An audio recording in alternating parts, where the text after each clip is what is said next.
ये बॉल नीचे क्यों गई, कौन बताएगा? हाँ बताइए। गुरुत्वाकर्षण बल के कारण। गुरुत्वाकर्षण बल के कारण। ये क्या चीज है? बारिश हो रही है। बारिश हो रही है। बादल और बारिश। यस।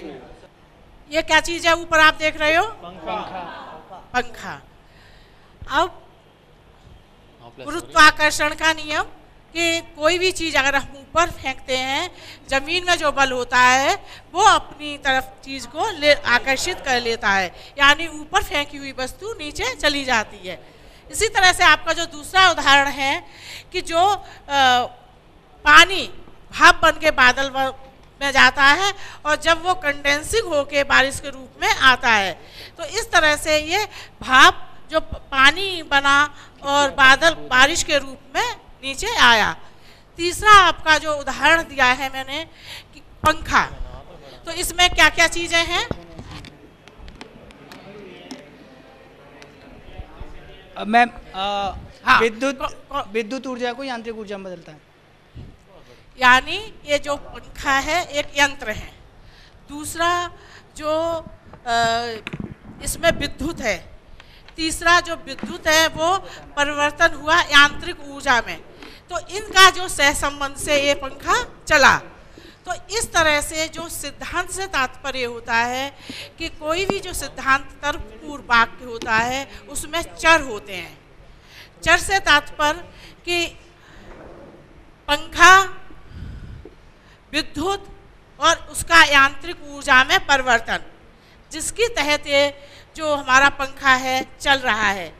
तो इस तरह से किसी भी सिद्धांत बनने के लिए वेरिएबल का होना यानी चर का होना, उन चरों का आपस में संबंध होना और उन संबंध के परिणाम स्वरूप उस कार्य का होना या उसका परिणाम निकलना कोई सिद्धांत कहलाता है। तो इस तरह से जो सिद्धांत होते हैं वो एक तरह से विज्ञान के सिद्धांत पर आधारित होते हैं।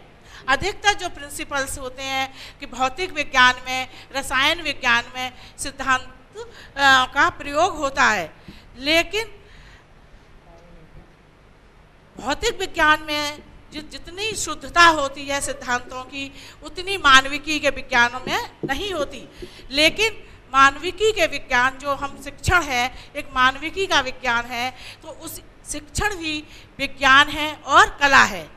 विज्ञान इस दृष्टि से है कि अगर टीचर कुछ सिद्धांतों को लेके शिक्षण कार्य करता है तो उसको जो उसकी अधिगम की प्रक्रिया है बच्चों की वो तीव्र हो जाएगी और उसका जो शिक्षण का कार्य है वो सरल हो जाएगा।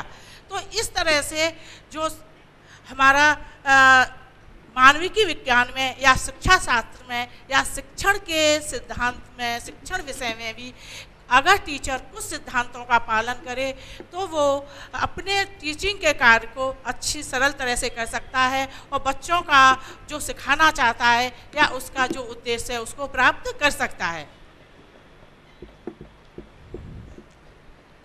तो इस तरह से शिक्षा शब्दकोश में जो शिक्षण सिद्धांत का अर्थ बताया है कि सामान्यीकरण, यानी जो सिद्धांत बनता है वो किसी तथ्यों के एकत्रीकरण, विश्लेषण, संश्लेषण, निष्कर्ष और सामान्यीकरण से बनता है।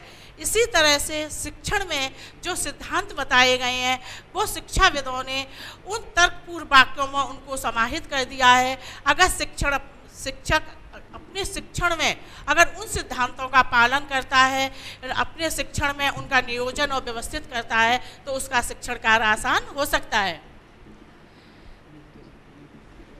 जैसे टेवर्स ने कहा है कि शिक्षण बहुत से तर्क वाक्यों का समूह है जो जहाँ पर हम सिद्धांत को टीचर के लिए लेते हैं वहाँ पर शिक्षक चर है, शिक्षार्थी चर है और वो जो सिखाने जा रहा है वो विषय वस्तु चर है और तीनों का सही तालमेल यानी अन्य विषयों की चीज का तालमेल भी शिक्षण कहलाता है।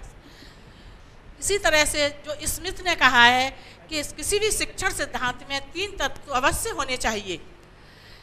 चरों का स्पष्टीकरण, इन चरों के मध्य संभावित संबंधों की स्थापना, विभिन्न चरों के पारस्परिक संबंधों के विषय में प्राक्कलन को स्पष्ट वर्णन कि उन चरों के पारस्परिक प्रभाव से क्या परिणाम उत्पन्न होते हैं।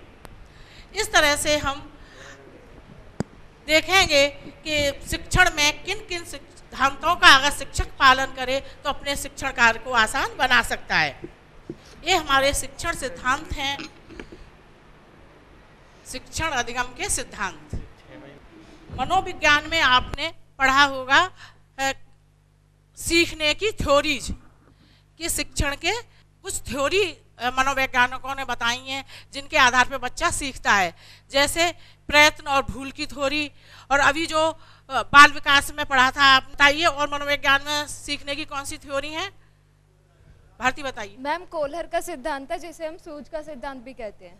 ठीक, तो इस तरह से, लेकिन ये महसूस किया गया कि जो हमारे मनोवैज्ञानिकों ने सीखने के जो थ्योरीज बताई थी कि सूझ के अनुसार, अभ्यास के अनुसार, प्रयत्न के अनुसार, वो थ्योरी बच्चों के सिखाने में पर्याप्त नहीं है।